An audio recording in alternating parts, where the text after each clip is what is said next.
more and more military engagements by the United Nations. Introduction. Thesis statement. Amid the increasing military engagements by the UN in the form of its peacekeeping missions in several African and some Middle Eastern countries, the world seems gradually moving away from peace as the crisis remains unsolved in the said regions. Body paragraphs. 1. Understanding the UN military engagements. A. Peacekeeping missions. B. Military observer groups. C. Supervisions of a combative situation through representatives for peace. 2. Analyzing UN military engagements in Africa and how it failed to lead the world towards peace. A. Unsettled crisis in Congo, Sudan and Somalia. B. Still surviving crisis of Aouzou Strip in Chad and Libya. 3.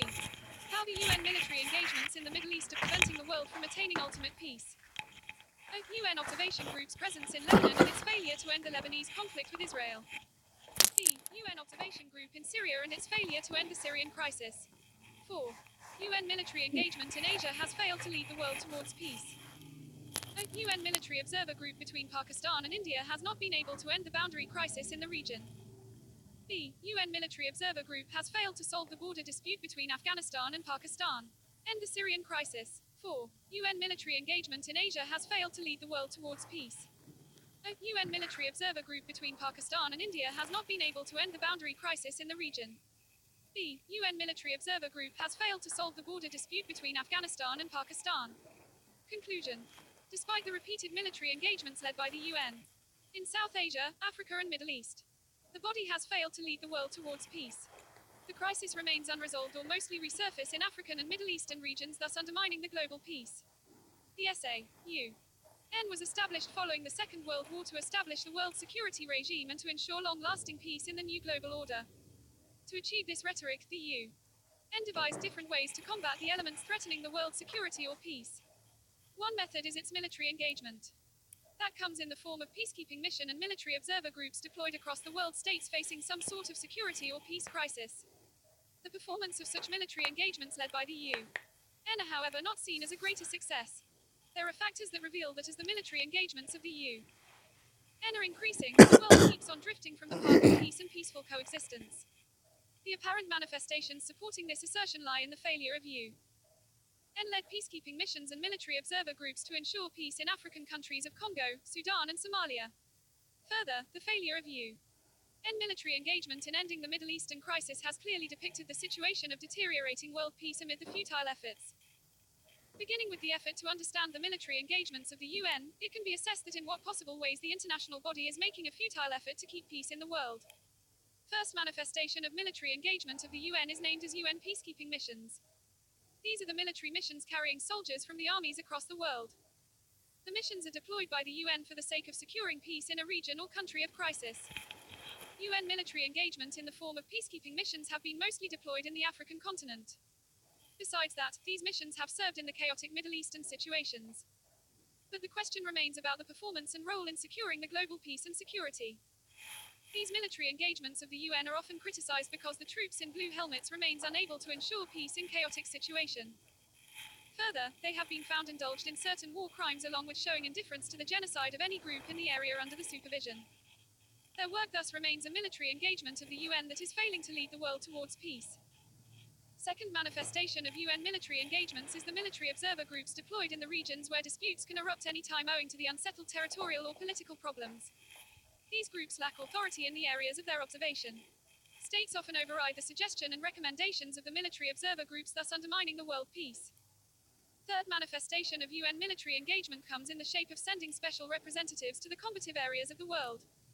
The representatives endeavor to bring the opposing factions to some terms for the sake of the world peace. UN military engagements in Africa speak clearly that how this endeavor is proving a failure in keeping the world on the right track of peace. UN has deployed UN peacekeeping missions in the African countries of Sudan, Somalia, Chad, Libya, Congo and Angola. Many missions have been completed, but the situation in Africa remains miserable. Peace is still a far cry in that underdeveloped continent. Sudan remains in conflict and Libya presents a bleak picture of collapse. Further, the problem over the Aouzou Strip between Chad and Libya remains unresolved despite the years of UN military engagement there. All these factors bring Africa as an obstruction in the way of ultimate peace, and the world remains in chaos. Speaking of the UN military engagements in the Middle East further elaborates how the world peace is at stake amid the increasing peacekeeping efforts. Middle East, which is home of the contemporary world crisis, is under military observation of the UN. The military role of the body in this region can be currently seen in Syria. UN has special rapporteur on Syria situation. But it seems that the regional powers like Russia, Iran and Turkey are more powerful there than the UN itself. This keeps the military engagement of the UN in Middle East undermined, thus hampering the global peace. Similarly, UN military observer group in Lebanon shows its weakness to end the hostility of Lebanese groups with Israel and its regional supporters. This situation prevents the world from attaining ultimate peace, thus making the UN military engagements ineffective. As far as the military engagements of the UN in South Asia are concerned, they also represent a bleak picture. The traditional boundary disputes between Pakistan and Afghanistan are unsettled. UN appointed its military observer group over the issue, but still Afghanistan does not recognize the line with Pakistan. Similarly, the border rift between India and Pakistan was also brought into consideration of the UN military observer group. But even in this case, the body remains a failure to settle the problem. War loom in South Asia owing to these disputed borders, thus leading the whole world towards chaos rather than peace. In brief, UN military engagements in the form of peacekeeping missions and military observer groups in Africa, South Asia and Middle East have marked little success in leading the world towards peace. In fact, the failure of UN military engagements has undermined the global peace and security by giving the states more leverage to settle their own issues through non-pacific and combative means, which has resulted in more wars and more conflict across the borders and within the countries. Pakistan's national culture reflects unity in diversity. Elaborate. National culture of Pakistan is a blend of Punjabi, Pashtun, Baloch and Sindhi outlooks. All these are diverse in their material and non-material approaches. Despite this diversity, the culture of Pakistan is marked with the unity cemented by our shared goals and common beliefs.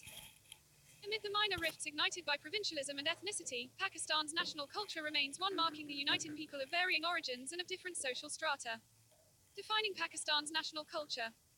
National culture of Pakistan can be defined as an amalgam of all the material and non-material thoughts, ideas, perceptions and practices common in the diverse ethnic groups residing in Pakistan and shaping its outlook. National culture of Pakistan does not have a point source, rather it seeks strength and content from multiple sources. How Pakistan's national culture is diverse.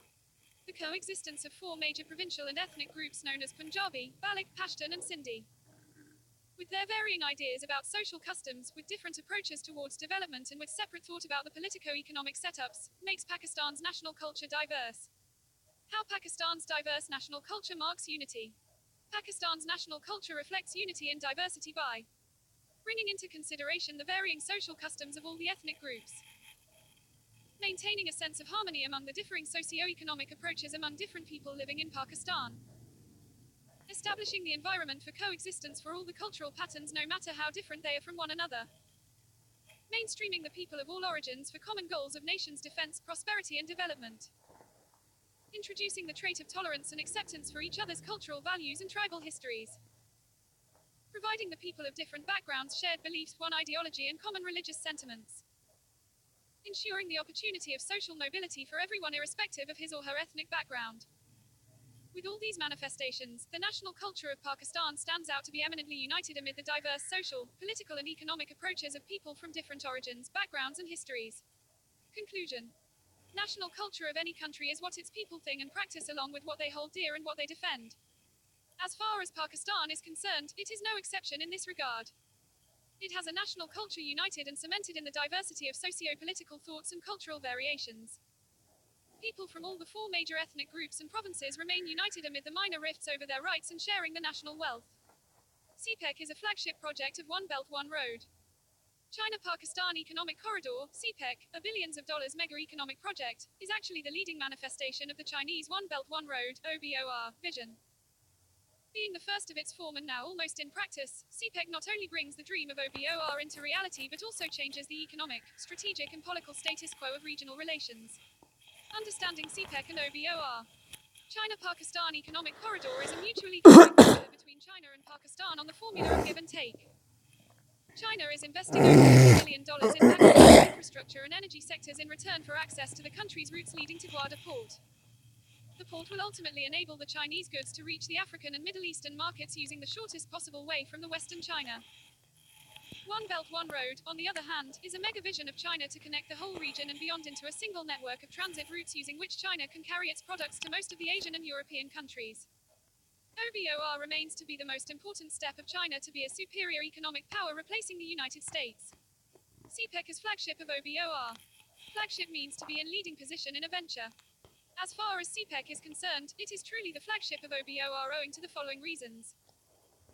CPEC turns out to be one of the most important links in the OBOR network that will allow China to reach the markets of Africa, Middle East and Europe.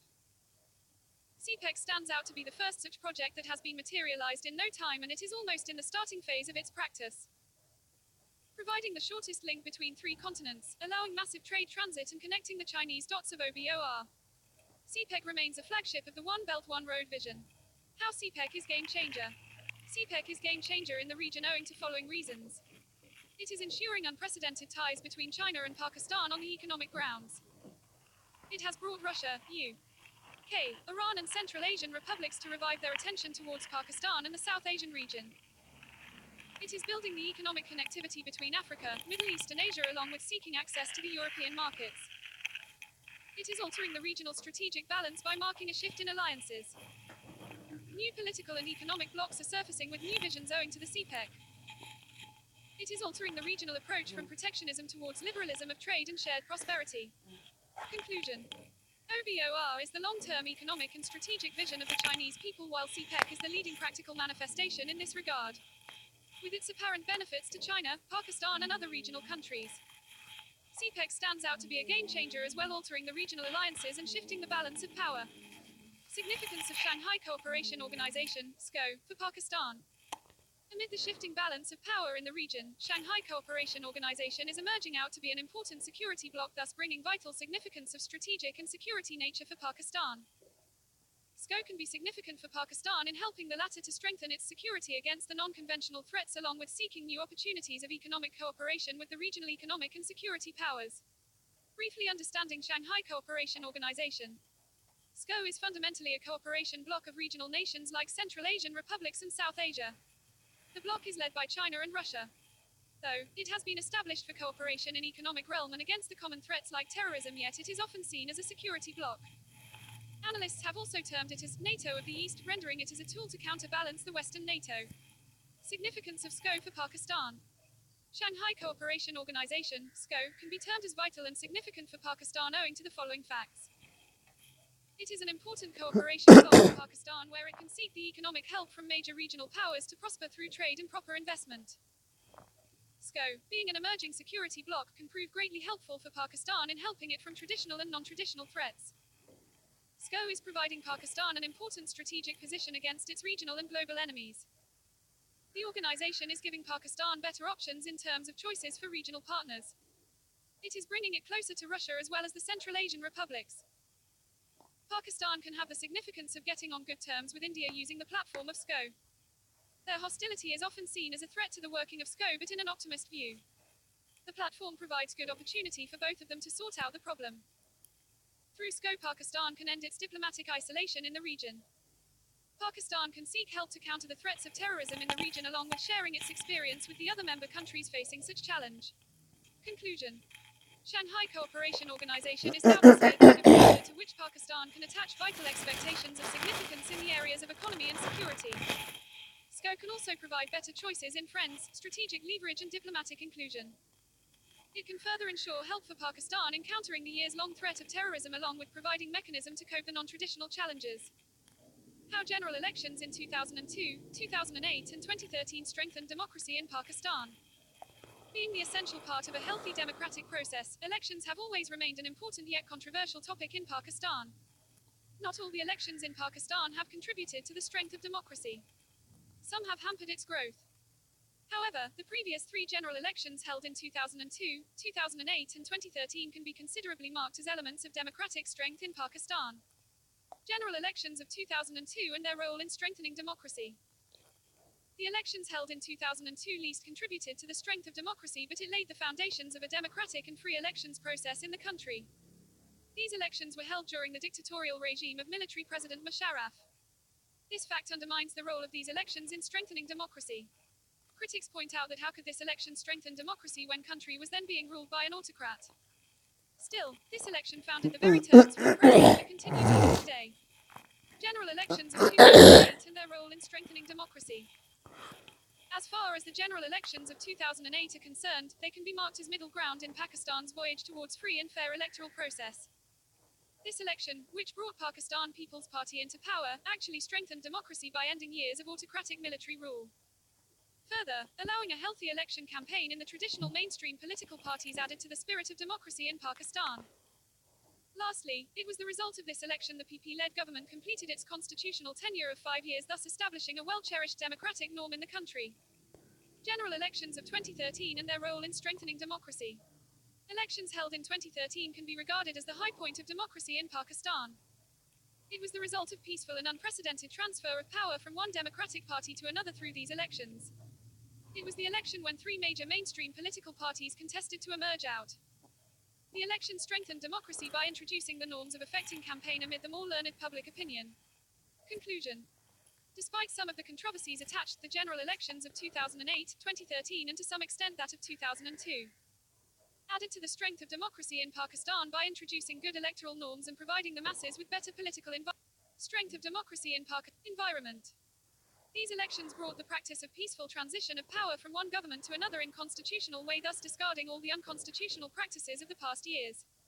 Role of National Action Plan in stabilisation of internal security of Pakistan. National Action Plan, a counter-terrorism formula enacted following the Army public school attack, has proved vital in crushing the terrorist activities within the country to a greater extent. The plan, however, has remained behind achieving the expected goals, as with the beginning of 2017, another wave of terrorist attacks has overwhelmed the scenario. The outcomes of the plan have remained mixed, with some stories of success and other tales of failure. Understanding National Action Plan. Now, National Action Plan is the name of several points anti-terrorism agenda that the civil and military leaderships of Pakistan, along with all the political parties in opposition, agreed on following the deadly Army public school terrorist attack. The plan was meant for crushing the terrorism and rooting out their very existence for the internal security of Pakistan. The role of NAP in stabilizing the internal security of Pakistan. National Action Plan's role in stabilizing the internal security of Pakistan can be assessed under following points. The plan, with its clear-cut outline of action against the terrorists, has enabled the security forces of Pakistan to avoid feeding any second doubts and act promptly against the evil masterminds all across the country. The plan played its positive role in enabling the military establishment to boost the operations RBAZB, along with starting the strategic operations in major cities like Karachi. The plan has enabled the civil military leadership to be on the same page in terms of action against terrorism, thus making the counter-terrorism measures more effective. The plan has brought the major terrorist groups like TTP to knees, even though the latter's existence still cannot be undermined. The plan, however, failed to ignite proper and effective reinvigoration in the military security forces. It remained dependent on the military troops for its enactment on the ground. Hardly, civilian forces have played any commendable role in upholding this plan except by supporting it in words. Owing to the political controversies attached with the plan, its role has been undermined. Not all the political parties are in good terms with certain provisions of the plan, including the operation in Karachi and action against madrasas. Outcomes of the National Action Plan. They can be enumerated as following. NAP resulted in a boosted and successful operation against terrorists hiding in the tribal belt of Pakistan. NAP brought the outcome of successful operation against the urban militia in Karachi, along with igniting action against sectarian groups in the southern region of the Punjab.